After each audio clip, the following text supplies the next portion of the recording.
Check. Keep it alive through these lines I write. I keep it live cause I thrive. I might just blow your mind tonight. I'm so hyped, but it's no hype. From this height, it's direct hits on sight. I'm your type, lend me your ears to show you that there's something in me. I'm not giving up, I'm standing right here, holding these days hostage. And I'll make this my year. We turning fear into love, and the love's in the air. I love doing this cause nothing compares. Nothing can share that same type of feeling when you feeling them flares. They can't catch it, it's havoc. I rip to a tear, switch the scenario. My stereos, I leave them impaired. Variables start to change and they're all in my range. I just gotta grab it, it's all mathematics. Every step is drastic, I make it fantastic. I'm trying to take your breath away. Asthmatic. This is live through the stereo. Go and let it blow, blow through the stereo. I'ma let them know through the stereo. Yo, here we go through the stereo, stereo. This is live through the stereo. Go and let it blow, blow through the stereo. I'ma let them know through the stereo. Yo, here we go through the stereo, stereo. Yeah, just nod your head with it, so explicit and vivid. Every image is intricate, intimate. I put my all into it, no scrimmage and no rules. I'm a pro tool, hear my heartbeat, beat into the vocals. I'm so loco, lost my mind, oh no. It's ponderoso, dope, so no overdose, cause it's dope, yo. Man, this is house grown, mixed with some milestones. So I let the style flow down like the Dow Jones, bringing it with some foul tones, letting the crowd know we getting loud, so it's eardrum rudiments. Yeah, we bringing rude again. Move, little hooligan. Music for tuning in, full time to the 10. I'm on my clock like I told you. I'm doing this for dreams we pursuing. Hey everybody, welcome back to the Anti-Media Radio Show. Once again with your host Nick Bernabe here on UCY.TV. Thank you all for tuning in, and I'm glad to be back with you. We got an awesome show in store for you tonight. We're going to go over a few different topics, but we're going to get a little in-depth on one big topic that's been cycling around social media recently from the antimedia.org that I'm sure a lot of people are interested in because it's something that affects us all. But before we get into that, I just want to let everyone know that if you want to join the conversation, feel free to call in 718-717-8296. You can join us at any time in the show. If you do join us, make sure you mute your microphone on your phone and you mute the radio behind you. Otherwise, we'll have to hang up on you because it'll cause some disturbances in the matrix on our end. Everybody make sure to check out our website, theantimedia.org. I'm glad to announce that we were a little bit in front of this Saudi Arabia Human Rights Council issue that was trending earlier on Facebook. We posted it this morning, and now it's trending right now. So hopefully you can check our website every day, multiple times a day, to see all the updated stories that we have out there and all the things that we're covering. And also make sure to stay up to date on the Facebook page because we're posting from a bunch of different websites and all the memes and images and all that good stuff. It's all part of the Anti-Media platform. Quick shout out to Ponder and XL for providing us with the music for the intro and the outro for free. And the music is open source. You can go on Bandcamp, find Ponder, download their whole album for free. He's got a new album out there called Style. Google it, download it, donate to him if you like it. It's up to you. Anyway, make sure you catch us Monday through Friday, same place, same time, here on UCY. And I'm glad to announce that we have some awesome changes coming into fruition here in the coming weeks as far as the quality of the production, video programming possibly. You may be able to watch us talk into the microphone in the future, which will be cool. That's going to be incriminating for you, Nick. I know it's gonna be scary. People are gonna be really scared about what's going on here in studio. But other than that, let's introduce our awesome panel that's joining us tonight. We got my longtime co-host DB Schwartz. What's up, man? Doing good, Nick. Doing good, man. Just watching things happen over in Syria with Russia getting involved, and it's like we've been saying for probably close to 2 years now that eventually it's going to draw them and now China in. Yeah, man, exactly. I want to get into that first, but let me get through all the intros here because we do have 5 people with us tonight. My other guest in studio, Carrie Wedler, our awesome editor at the Anti-Media. How are you doing tonight, Carrie? Doing great. Thank you for having me. And we're also joined on the line tonight by Jake Anderson. How are you doing tonight, Jake? I'm good. Calling in from Albuquerque, through a ham radio outside Area 51. You all right? That was a Hey. good one. Ham radio, huh? So that's the area code there? How is it out there, Jake? I actually got a plot of land out there in Rio communities or something. Pretty nice. There's a few black helicopters circling me right now, but I'm sure they're just surveying the land or something. If they are, they're probably just protecting your freedom. The sad part of it is I think I'm guessing you're joking, but unfortunately there were 2 helicopters that just flew overhead here in San Diego because we are one of the most militarized cities in the country. And they've been flying some operation about 2 miles north of me. I don't know what it is, but they've been flying east and west all day, and I just saw 2 of them pass by a few minutes ago.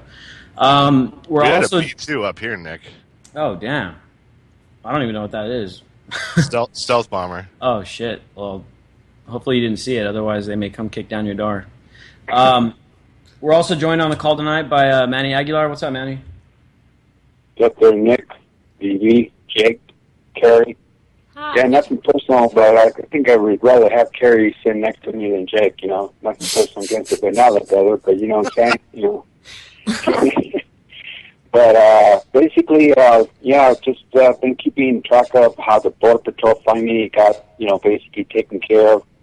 They shot that kid, but he was on the Mexicans that shot him in the back and stuff like that, and of course the Border Patrol being sanctioned and stuff like that. So those are good things for us right now because of what's going on with the 43. You know, I'm very happy that the whole world was marching. I mean, for the 43. I mean, we should never forget because one of the things that I made, basically said at the Mexican consulate this Saturday was, worse than that is to forget. You know, and so we don't forget and stuff like that. And so, fired up about this weekend because I'm combining my work with my activist work. We're doing our premiere on Friday evening, but I'm able, because of the schedule that came out really nicely, I'm able to be part of the march again this year against the Chinese consulate, and the following day, Saturday, will be against the South African consulate, and we're marching to protect our friends, the elephants, the lions, and, of course, the elephants from being killed for the ivory and stuff like that. So, a big shout-out to all the people that care about these animals. It's been a struggle for a lot of years and stuff like that, and we need to bring attention to everything because we're part of the animal kingdom, too, as human beings. We forget that a lot of times, So, good show, Nick, like always, okay? Awesome, man. Thank you. And, first off, I want to touch on the immigration issue that you talked about, both here at home and then what's going on in over in Europe with the Syrian crisis and all that stuff. First of all, immigration is still kind of a hot button issue here in the U.S. with the Republican primary and all that stuff. A lot of people have a misconception about why people immigrate here to the U.S. and what it's all about and what's really going on. A lot of people like to say that they're just coming here to take our jobs and take free stuff from the government, that kind of thing. When that isn't really the case. I consider most of the immigrants coming up from Latin America, including Mexico, I consider them refugees, man. Whether it's economic refugee status or refugees of the drug war or refugees of the Monroe Doctrine, which it led to the U.S. toppling dozens of governments in Latin America multiple times. This is the main reason why people are coming here, man. One big reason is NAFTA is led to corporate imperialism down in Mexico, where basically U.S. corporations, instead of paying people here in the U.S. decent wages, they move their operations down to Mexico. I found out from my friend Jim Carey, who is visiting from Michigan, who lives outside of Detroit, and who had plenty of people that he knows involved in the automotive manufacturing industry that got put out of a job relatively recently in the last couple years, and definitely after NAFTA was put into place. I found out that a lot of those manufacturing jobs were moved to Mexico, where they can go exploit labor down there for extremely cheap, where they can go put factories in place and pay people almost nothing to work all day and don't provide them with any kind of benefits or any kind of standards for their labor conditions or anything like that. So people are trying to escape this situation in Mexico where it's extremely, extremely low standard of living, low wages, harsh conditions. Manny, I think you can touch a little bit on that with what's going on in San Quintin. San Quintin is a farming community just south of San Diego in Mexico where the people are basically being treated like slaves down there. Manny, can you touch on that real quick? Yeah, basically, it's almost like the same thing that happened with the boycotts of, with Cesar Chavez. They're asking for dignity and for starters to pay, and then the way they get treated, the housing and restrooms and water, because, it's hot out there. It's hot. You just can't expect somebody to go to the bathroom in the fields. You have to have at least mobile restrooms and stuff like that, and they're fighting for that. They're fighting to, be treated like human beings, and it's kind of really sad, and so as we're fighting the $15 an hour wage here, which I support because I think those people are just fighting just to, make more than $1 an hour a day, They're fighting for, I don't think it's asking too much to get paid $5 an hour, to be honest with you, So those things are really, very crucial and stuff like that. And then they get beat up by these cops that, basically American companies, or I should say North American, I corrected myself because I don't want you to think Americans from Latin America. Is the North America, it's like, it's almost like, those people that don't expect you to, take breaks or anything and stuff like that. And so it's causing a lot of problems. And then the children that are in the fields, they have to go to the fields instead of going to school. That's what really breaks me, actually. They have to go because, their parents are making so little money. Instead of them going to school, they're already working in the fields. And if there's a person that can relate working in the fields at 12 years old, it's me, stuff like that. So it's just an awful thing, Yeah. Exactly, man. And so one thing that we need to keep in mind is that the people down in San Quintin, it's about 2 hours south of here, they're working for an American, a U.S. agricultural corporation. And this American corporation shifted their operations to Mexico rather than pay people up here. They're paying the migrant workers here in the U.S. They're paying them $5 an hour. But rather, that's obviously too much for them. They send it down to Mexico where they can pay these guys $1 an hour or less. A lot of time, a lot less than that. And so it's it's a U.S. corporation. And then when these guys went on strike because they're trying to get $2.50 an hour to work out in the sun all day, well, what happens is they bring in the cops to go beat them up. And who are these cops? Well, I'll tell you one thing. They're armed with American-made M16s. They're armed with American-made policing weapons. They're backed with American-made helicopters. So what we're talking about here in Mexico, not only is it the NAFTA that's destroying it, but it's the U.S. helping prop up that illegitimate government that represses its people with force to keep them working. Even though they don't want to work, they want to go on strike, they want to get better conditions. They're asking for porta potties and $2.50 an hour. Most people in the U.S. try to avoid porta potties as much as they can. You know what I'm saying? We're not talking about them getting these lavish benefits and all this stuff. They just want a basic human experience. And when they don't obey command, they send them in with American-backed weapons to go beat the shit out of them until they get back to work. And that's the reality of what's going on. That's why people are trying to leave Mexico. And the U.S. policies, U.S. politicians have a major responsibility in that situation, and by default, the American voter, because we voted these assholes in, and therefore, we're responsible for it. So when these people come out from Latin America, I'm like, send them back home. They're just taking our jobs and taking our welfare and stuff. It's a lot deeper than that, man. That's the most superficial argument that can be made, and it's so flawed. People that say that kind of shit make themselves look stupid and make themselves look uninformed, and because they are. But hopefully, people listening to the show tonight can help spread the information so that their friends and family don't look like idiots and can, actually show some compassion, because we're at fault for a lot of this stuff. And of course, it's not all our fault. But a lot of it is. And the other thing that we have to talk about is the war on drugs, man. People are trying to escape that. Down in Ciudad Juarez, you got somewhere between 10 and 50,000 people a year dying down there. Ciudad Juarez is more violent than Baghdad. So there's a reason people are trying to leave. The reason why it's so violent, well, it's because of the drug war. And anytime there's politicians in Mexico that try to challenge the drug war and say, you know what, the drug war is a bad idea. I went down to Mexico. I spent a lot of time down there, and believe me, the people, the voters in Mexico are done with the drug war. They want it to end. But every time they elect politicians that want to end the drug war, well, the U.S. holds a lot of leverage over that government. Says, hey, you want to discontinue the drug war? Okay, well, we're not going to send you $3 billion this year in weapons and arms and helicopters and Humvees and jets and all this other shit that we give them. And so they control them with that doctrine.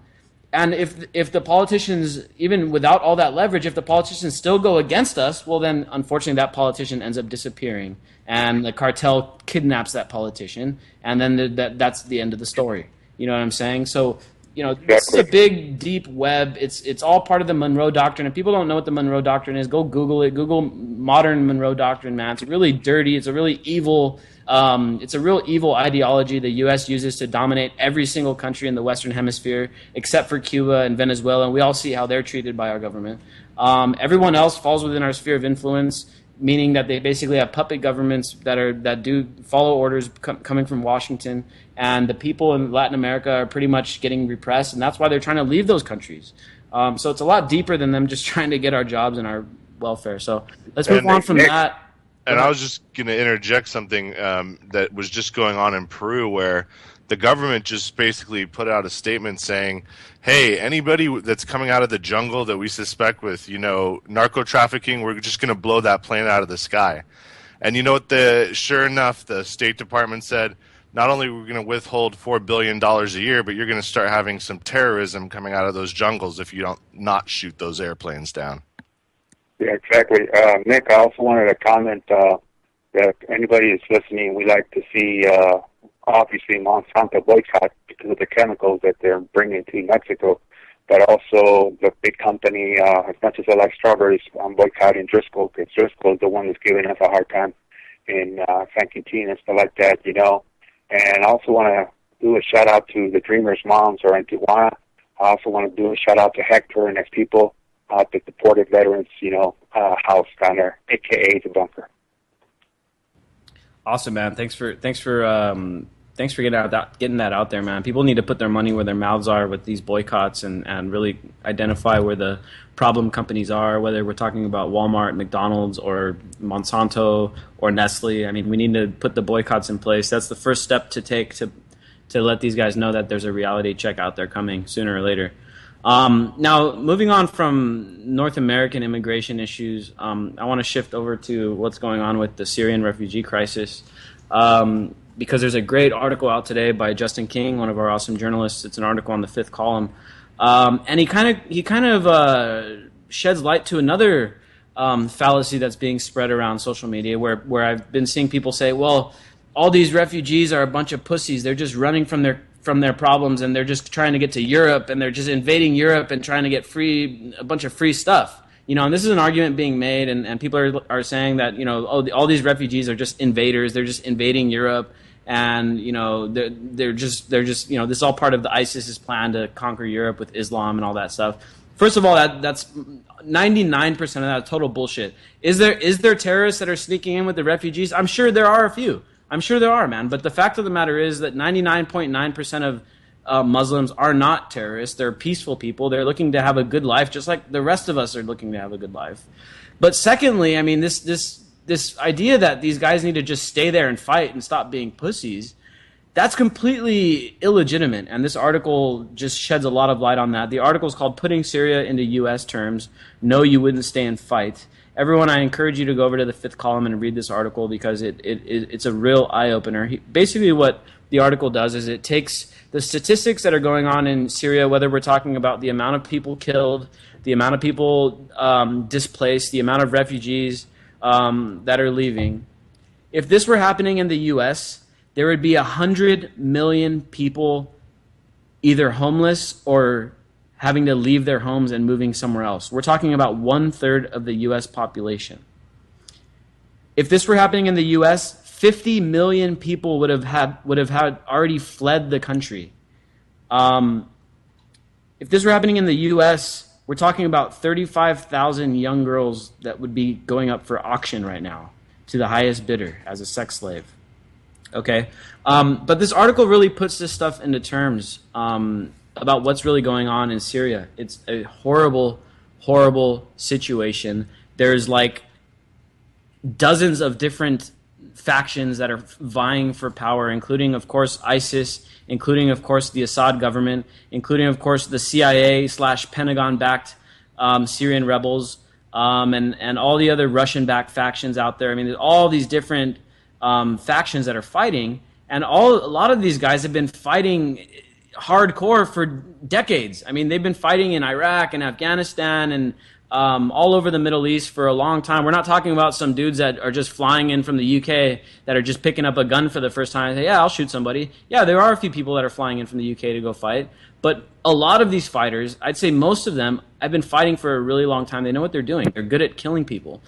So the majority of the Syrian people are just civilians, man. They're people like you and me that aren't violent. They don't want to kill anybody. They don't want to go pick up guns, but they're getting put into this situation now where it's like, hey, either you leave or you die.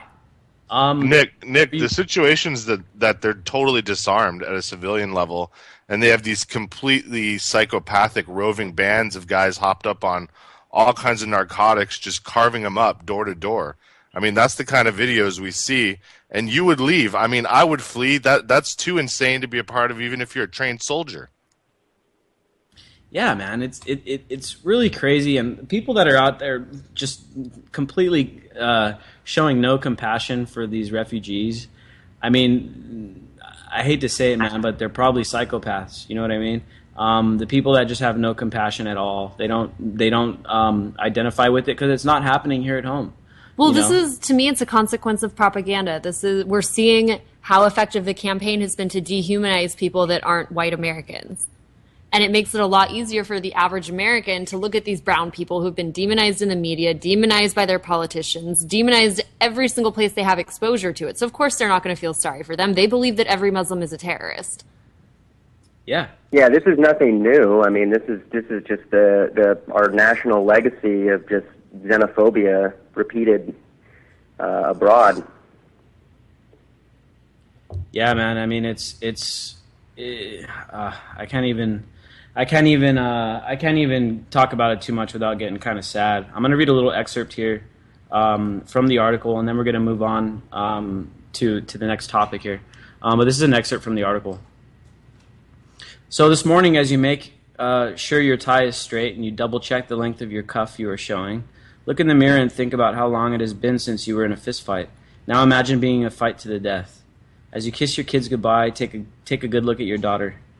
Are you going to be held at gunpoint while you watch her being gang raped just so you can satisfy some need to display your masculinity or pimp her out to obtain food? When you climb into your Camry to pick up coffee and donuts on the way to work, ask yourself if you could really find food and water in the middle of a war zone. Americans look at Hurricane Katrina as an example of a horrendous event. How do you think you would react if it was raining bombs and artillery shells instead of water? A stroll through the Ninth Ward would look like Disneyland in comparison to Syria. A little more than 1,800 people died because of Katrina. A Syrian-style event here would take 3 million lives. People complained about delay, a few days of delay before relief efforts truly got underway. The Syrian people have been waiting for years. The major powers just make sure the warring factions have weapons in which to kill each other. So that's it, man. I can't go any further into this because it's really sad. But people need to just show more compassion for these refugees, and we need to do everything we can from here, from the West.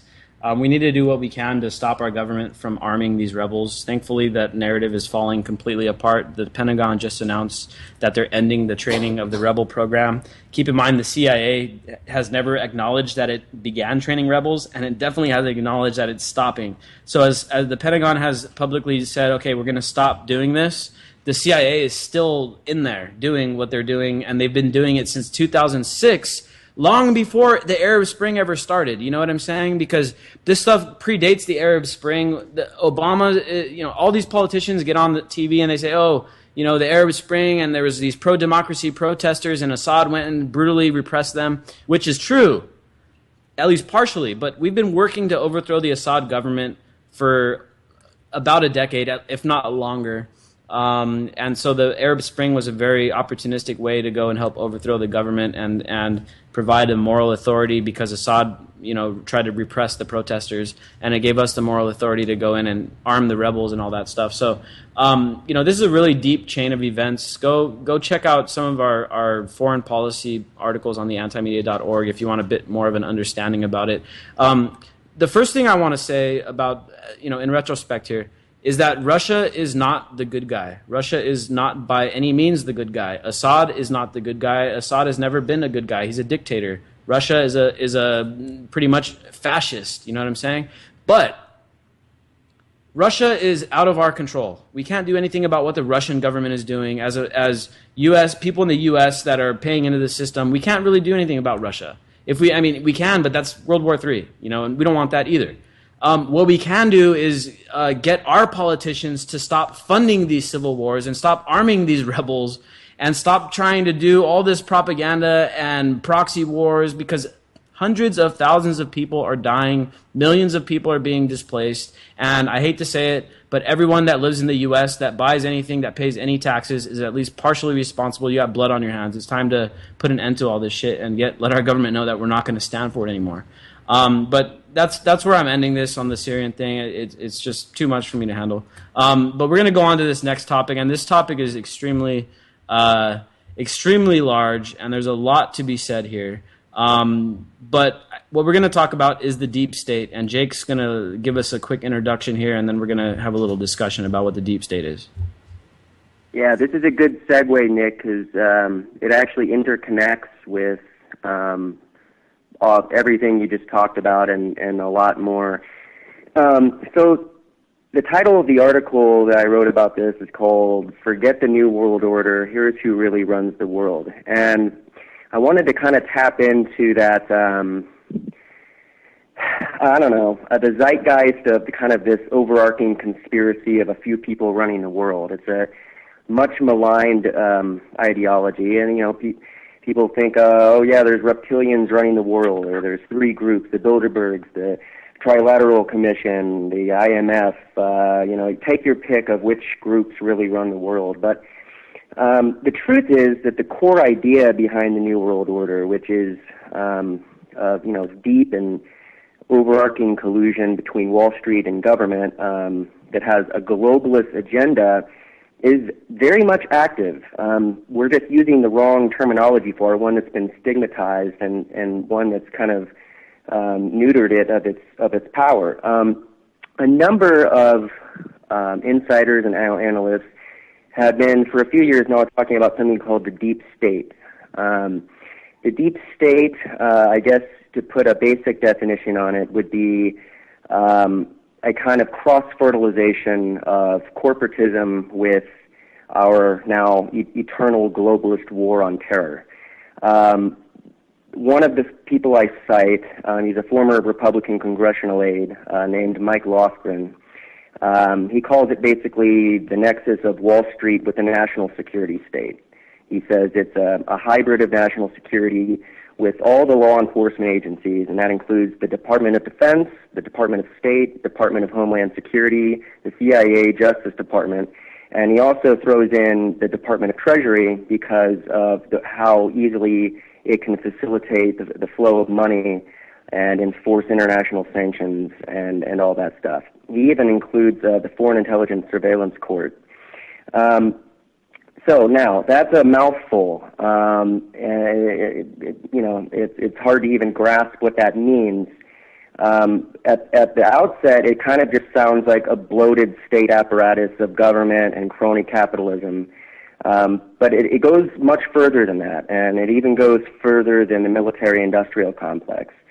The way I like to think of it is a series of revolving doors between the government and particularly the agencies listed above, defense contractors, surveillance contractors, and that includes even a lot of corporations in Silicon Valley, but I'll get to that in a minute. So these are revolving doors between the public and private sector that necessitates the war on terror.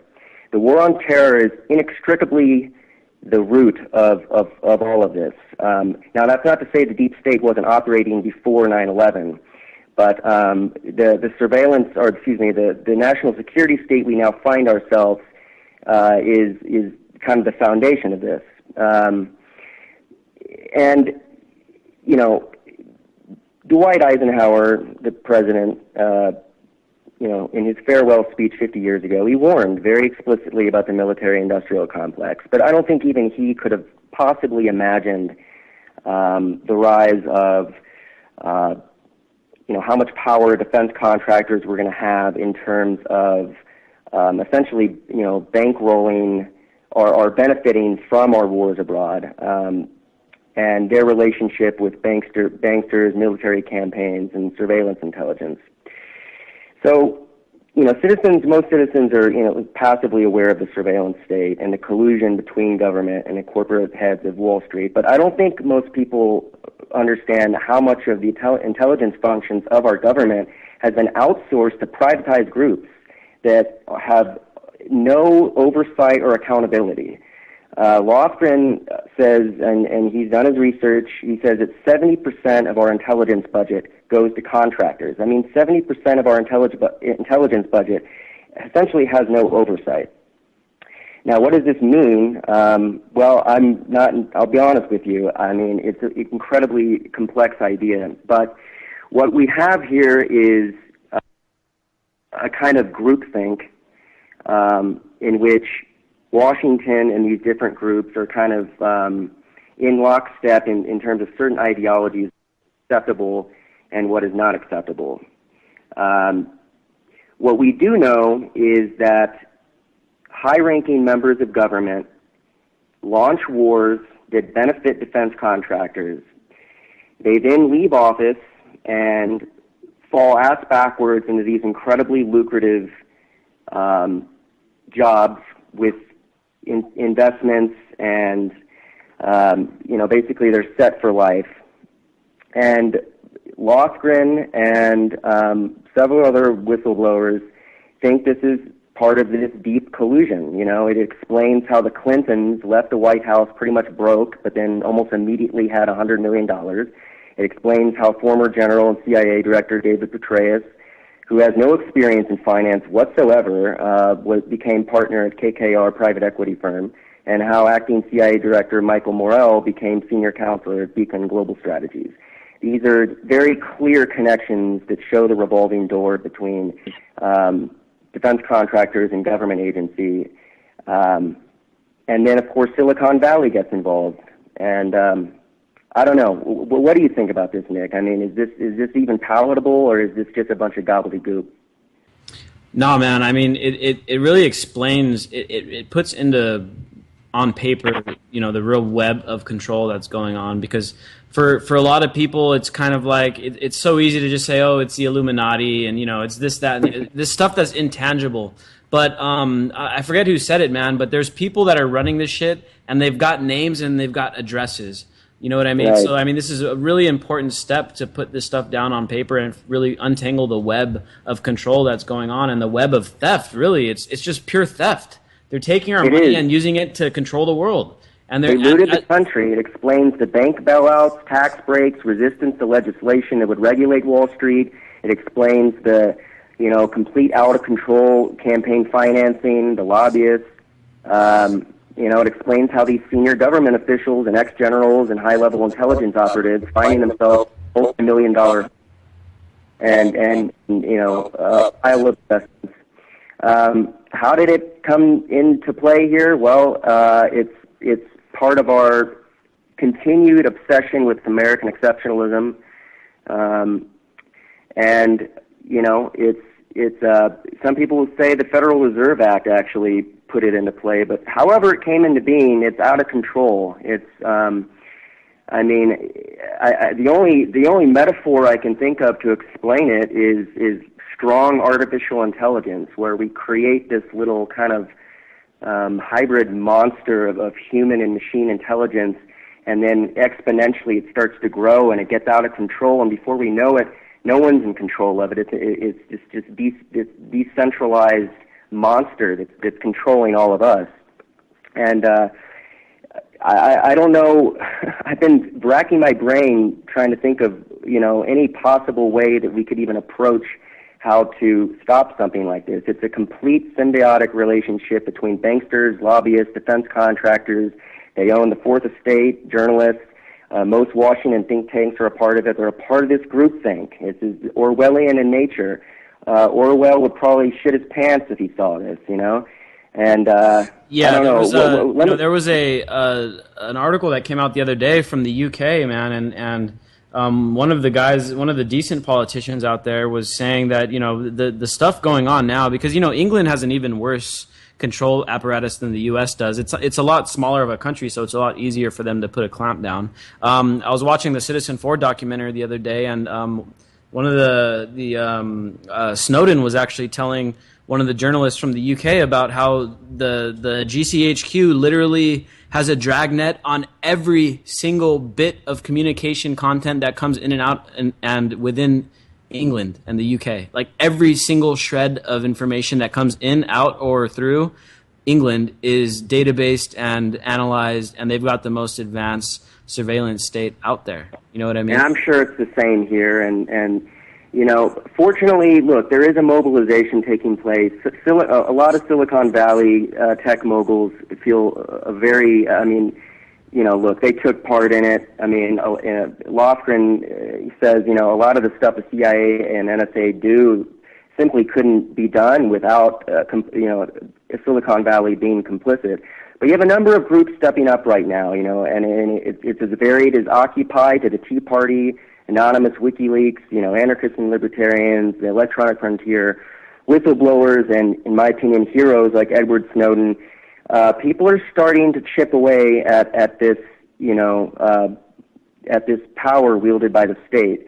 Is there anything we can do to stop it? I don't know, but one thing we definitely have to do is, I would say first and foremost, is protect net neutrality with as iron fist as we possibly can, because the one thing that would definitely doom us to eternal darkness would be if net neutrality is chipped away at. And yeah, man, the internet is the only thing holding us upright right now and keeping all these people accountable.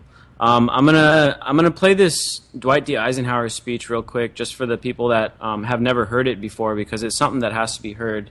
It's about a minute or two long. It'll give us some time to recollect our thoughts here. I think Carrie has some comments to make after we play this clip. But this is Dwight D. Eisenhower's farewell speech when he was leaving the presidency back in the late 50s. Until the latest of our world conflicts, the United States had no armaments industry. American makers of plowshares could, with time and as required, make swords as well. But we can no longer risk emergency improvisation of national defense. We have been compelled to create a permanent armaments industry of vast proportions. Added to this, 3.5 million men and women are directly engaged in the defense establishment. Now, this conjunction of an immense military establishment and a large arms industry is new in the American experience. The total influence, economic, political, even spiritual, is felt in every city, every state house, every office of the federal government. We recognize the imperative need for this development. Yet we must not fail to comprehend its grave implications.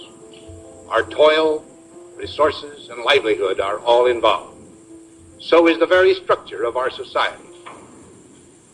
In the councils of government, we must guard against the acquisition of unwarranted influence, whether sought or unsought, by the military-industrial complex.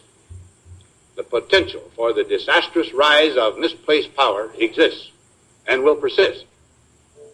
We must never let the weight of this combination endanger our liberties or democratic processes. We should take nothing for granted. Only an alert and knowledgeable citizen can compel the proper meshing of the huge industrial and military machinery of defense with our peaceful methods and goals, so that security and liberty may prosper together. Powerful stuff. Yeah, and Jake, I just wanted to say I loved your article. It was wonderful. It just connected a lot of dots that I think we're all aware of, but haven't necessarily been pieced together. And it really makes me think of a story that we've been covering at the Anti-Media. I found out about it last week. There was a nuclear disaster in 1959 that was covered up by the government, covered up by Boeing, called the worst nuclear disaster. Totally. Yeah, sorry to interrupt. That was a great article. No problem. Worst nuclear disaster in U.S. history. And it happened at a facility that was manufactured and was developed by North American Aviation, which was a massive World War II profiteer. And so all this radiation leaked into the soil, horrible disaster. People are getting cancer. Studies show the radiation's still in the soil. It's still in the water. I've been talking to someone who may have been affected by the cancer, and she was sort of giving me just some more details today. The story is really staggering. You can check it out at theantimedia.org. It really blew my mind and sort of gave me some perspective firsthand on how powerful this deep state is, because this facility where the disaster happened is now owned by Boeing, who is the number 2 war profiteer, or I guess arms dealer in the United States, which means they're making billions of dollars. Their profits Protecting our freedom, right? Protecting our freedom. Okay. Just making the sure. good men and women of America. The freedom to be poisoned by radiation.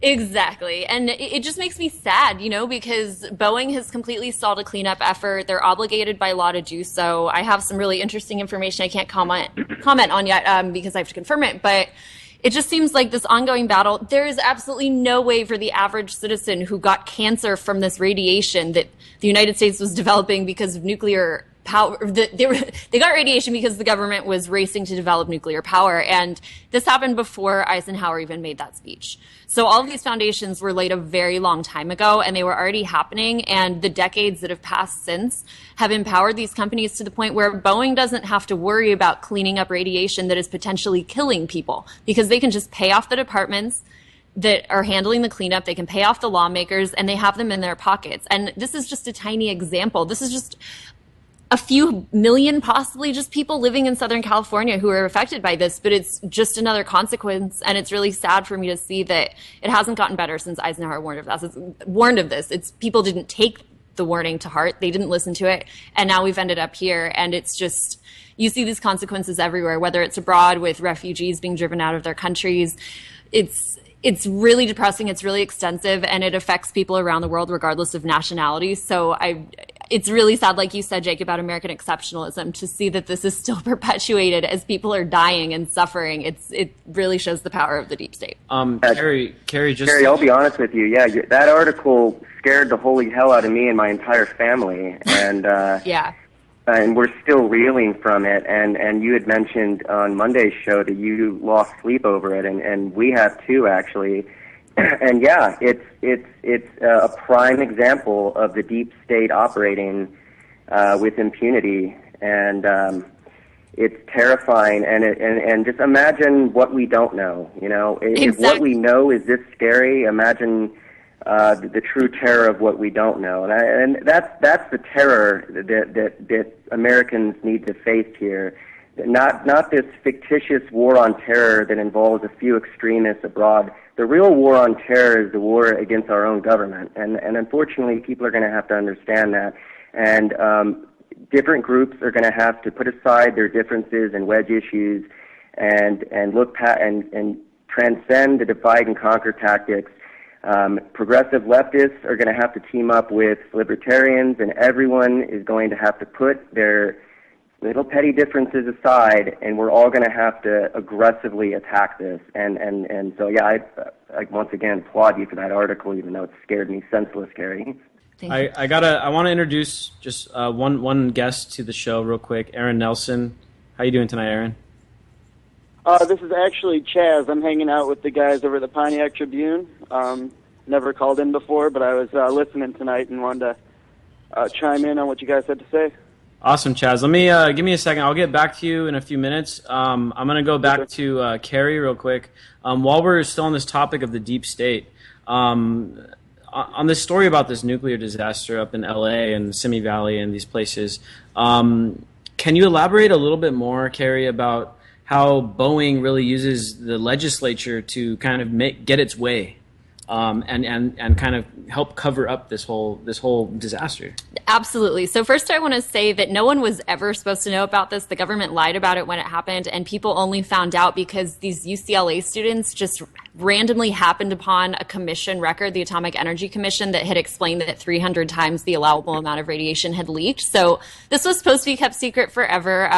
It wasn't supposed to get it out at all. People know now, but only, I mean, in a very limited capacity. I mean, my parents had no idea. They've been living in that area for decades. They never heard about it. And to that effect, you look at the power that these corporations have, that Boeing has because of the military-industrial complex, and they were able to buy out the California legislature. And there have been efforts to clean up this region for literally decades, since people found out in 1979 that an actual spill had occurred. They didn't know how severe it was because that was kept secret. But basically, in recent years, in 2007, there was a law passed in the California state legislature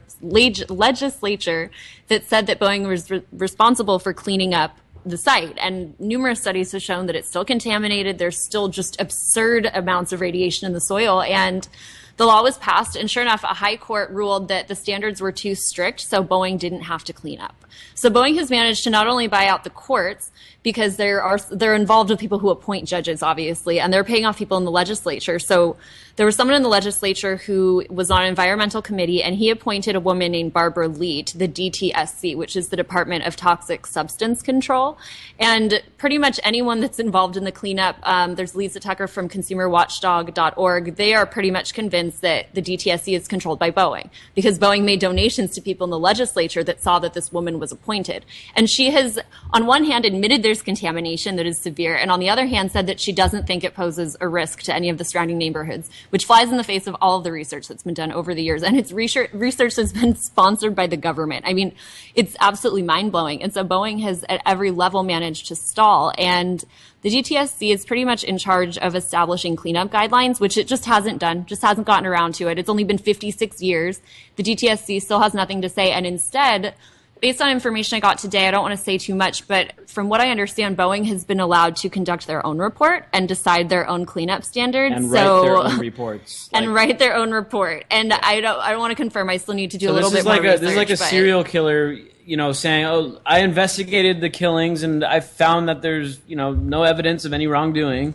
But this is the thing. There's 2 points I want to bring in here. The first one is that a lot of people, as Jake was making a great point on, a lot of people on the left, whether they be progressives or left libertarians or left anarchists, whatever you want to say, they understand that, these corporations are a huge problem, right? And there's way too much corporate power, way too much corporate control over, our lives and all that stuff.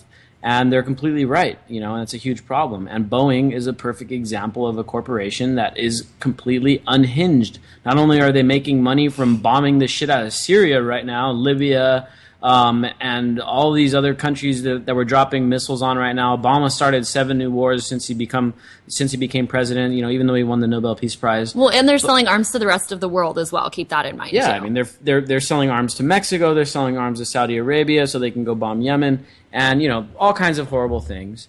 And then, the people over towards the right, whether we're talking about libertarians or conservatives or people in the Tea Party or anything like that, they understand that the government is the problem.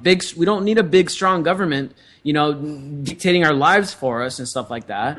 And they're right as well. But now, as Jake said, it's time to kind of bring those ideas together and make somewhat of a coalition, whether we call it the Libertarian Progressive Coalition or the Left-Right Coalition. I don't care what we call it.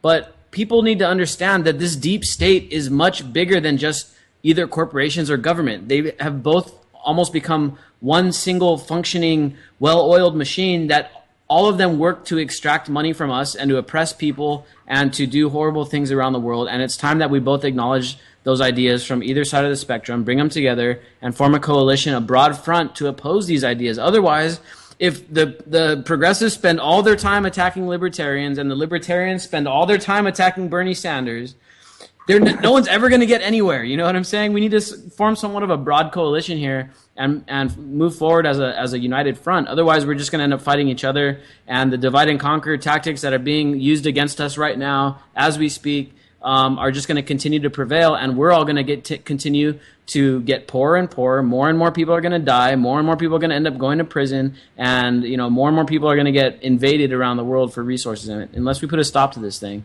and a lot of people. Right, and I just want to make one more point on this, which is the idea of groupthink, which is very important here because groupthink is it's the unconscious assimilation of the views of your peers and superiors, and you can see in the Boeing radiation case very much how groupthink operated at every level of the operation for decades.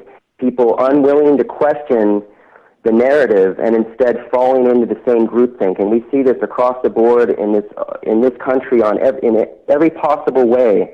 On Facebook, every day you see groupthink happening. You see people assimilating the views of their peers and their superiors. You got to break out of that. It's time to break out of groupthink. I definitely agree with you, man. And Jake, you made a great point earlier about the internet and the freedom that we have at this point in time here in the U.S., especially on the internet, to say what we want, to have websites and radio shows like the Anti-Media, to be able to put this kind of information out there. And it's very dangerous information. I'm sure that if we were in Saudi Arabia right now, every single one of us on the team would be rotten in a prison. Thankfully we have that to our advantage. And it goes back to the video, to Eisenhower's speech, because one of the things he said is that only an aware and alert public will be able to help, keep all this stuff in check. Now, here's what happened after Eisenhower gave that speech. All of a sudden, it was the 60s, and, the 60s went through, and there were some good things that happened in the 60s, but the government learned its lesson. In the 70s, everything changed, dude. In the 60s, the CIA started infiltrating the media, and everything started changing. So what happened was we went from maybe having a somewhat of a informed public in the 50s and 60s. From the 70s all the way up, I'd like to say up till about a decade ago, somewhere shortly after 9/11. From the 70s until then, people were consuming monopolized information in the newspapers and on TV, and they had no effing clue about a lot of the stuff going on right now, except for the few people that maybe read books and that kind of thing. We all know books aren't that popular anymore, but for the most part, the mainstream American, the mainstream people in the U.S. were not aware of a lot of this stuff, such as the deep state that was developing right under their noses. I mean, as you said, this stuff didn't start in 9/11. I mean, in fact, I'd like to argue that, the terrorists, Al-Qaeda, Bin Laden, the Taliban, these are all products of U.S. foreign policy that were all part of the premature deep state that was going on back in the 70s and 80s, and, Reagan, the Contras, all the stuff that was going on back then. It was the deep state in the making. You know what I mean? And so, the Oklahoma City bombing was really the nail that got hit and hammered in deep after 9/11, because that's when you had things like the DHS created, and Department of Homeland Security came into fruition after Oklahoma City to deal with domestic terrorism. Are you talking about Sorry, man, I got lost there a little bit. I think, didn't Oklahoma City happen before 9/11? Oklahoma City bombing was 90s. Okay, yeah, that's what I'm saying. Okay, that's really when it took effect, is when we had this ingrained and integrated domestic terrorist, supposed private army. I mean, that's really what it amounts to, is they don't have to follow the Constitution. They're completely national security, and they are a private army. Yeah, exactly, man. And so, the people in the U.S. went for decades being indoctrinated by monopolized media, whether we're talking about newspapers or TV. In the 2000s, we started breaking out of that with the internet age and, of course, the dot-com bubble and all that stuff. But, we started breaking out of all this monopolized information. And now we're at a stage where we can actually spread this information. And this is what Eisenhower wanted us to do, man. He wanted an aware and alert public. And the more that we can spread this information, whether it's about the deep state or it's about foreign policy or the drug war, it's all kind of interconnected.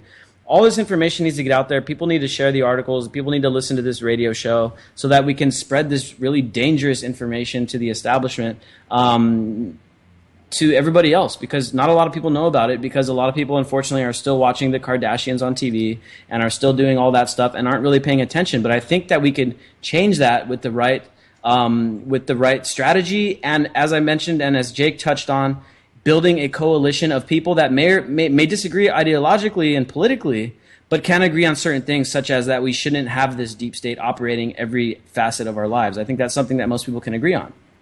Yeah, and I just wanted to add to that, especially talking about the media and the way that people have, over the past several decades, sort of, I mean, indoctrinated is a harsh word, but they have been led to believe certain things. And talking about the Vietnam War after the 60s, when the government was really heavily invested in, quote unquote, fighting communism abroad, one of their follies was that Americans were able to see people dying on TV. And that was one of the turning points in why the war eventually ended. And the media learned from that. And people started seeing flag-draped coffins. And I think those were even starting to be sort of banned after 9/11 during the Iraq War. I can't remember exactly. I was younger, but I remember hearing about that. And it's a really cool back and forth, because you see the media learning that people don't respond well to seeing people dying. They don't like it. They don't want to support policies that cause that. So you see them then manipulating the media over the last several decades to convince people that it's okay to go to war. And now, as Nick's talking about with the internet, we see that shifting again, because you can go on YouTube and you can see drone wreckage and you can see people suffering because of American policies. And that's really a game changer. Yeah, I mean, I'd like to say that the Vietnam War was the last time there was honest media coverage of a war from the West. Mm-hmm. And as you said, the media coverage, the honest media coverage that came out of the Vietnam War, it changed everyone's mind. Everyone was like, holy shit, we're doing that to those people in those villages, and our people are dying by the tens of thousands. We got to end this war. And that's when the anti-war movement came about. I mean, that's when it got huge. You know what I mean? And everyone turned on it. And then sure enough, eventually they had to end that war a few years later. You know, but after that, the government looked and they said, oh, shit, well, we got to take control of the media, or we got to, slap some safeguards in place. We can't let them do this stuff anymore. We can't show what's going on, right? And now today it just blew my mind, because I got to bring this back into this situation here. Because, we're dropping bombs all day in the Middle East via drone. I mean, literally dozens a week. I mean, you name it. Every day of the week, we're dropping drone strikes. We're blowing people up. How many airstrikes have we done supposedly against ISIS that have missed and killed a bunch of civilians and stuff like that? That stuff's never shown on TV, right? There's never any video of, a U.S. drone strike misses and kills a whole wedding party. We don't see that shit on TV, do we? Right? All right, now let me tell you what I did see on CNN today. Russia started bombing in Syria, and of course the Western narrative came out, and it's like, oh my God, Russia isn't bombing ISIS. They're bombing the moderate rebels, right? And I shit you not, there is hundreds of videos out there today. You go on CNN, you go on MSNBC, I don't care. You go on any of these mainstream sites, and there's video of these bombings that the Russians did, and they're blowing up civilians. So, dude, this is what's going on. They're willing to show what Russia's doing, but they're not willing to show what's going on in the U.S. This is a complete hypocrisy by the media. The U.S. media, the establishment media, they are in no way, shape, or form the biggest, I misphrased that. They are literally the biggest causes for war in the U.S. It's the corporate establishment media. They let our government lie to us to first trick us into these wars, and then when the atrocities take place in all over the world, they don't show it to us, because they know if we're sitting there at 6 o'clock watching TV and people's like, oh my God, a little kid and a mom and a bunch of siblings got blown up today by our drone strikes. Maybe it's time we don't do those drone strikes anymore. They don't show that to us. But the moment Russia drops a bomb, it's like 1,000 videos are out there to show what Russia's doing wrong. Oh my God, Russia is bombing civilians. It's like, yeah, dude, that's the same exact thing our government's been doing, but a lot worse. This is the first time Russia has dropped bombs in a foreign country since the Soviet Union fell. We're dropping bombs every single day in like 8 countries, and our media won't talk about it. You know what I'm saying? So this is completely hypocritical. I mean, sooner or later, I think as long as we can keep the internet free, and that's why I think it's so important what Jake mentioned, man. One of our biggest priorities should be making sure the internet stays free, because if not, we're doomed. We're going to be stuck with this monopolized media, and we're going to have empire apologizing media forever and eternally if we don't keep this freedom, this little bit of freedom that we have left. We have 1 minute left. I think Carrie wanted to finish this off here. I just want to say that the people in power know this, and that's why they're trying to regulate the internet and censor it and surveil the entire thing. And to me, yes, it's depressing, but it's also really inspiring, because we know that we're winning. Thank you, everyone, for tuning in. That's our last show of the week. Make sure you catch SM Gibson tomorrow on the Anti-Media Radio. Levon on Friday with actually a live video show. Thank you all for tuning in. Same place, same time. UCY.tv. Good night, everybody.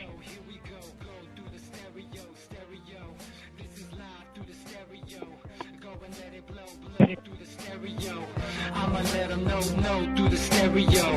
Yo, here we go through the stereo.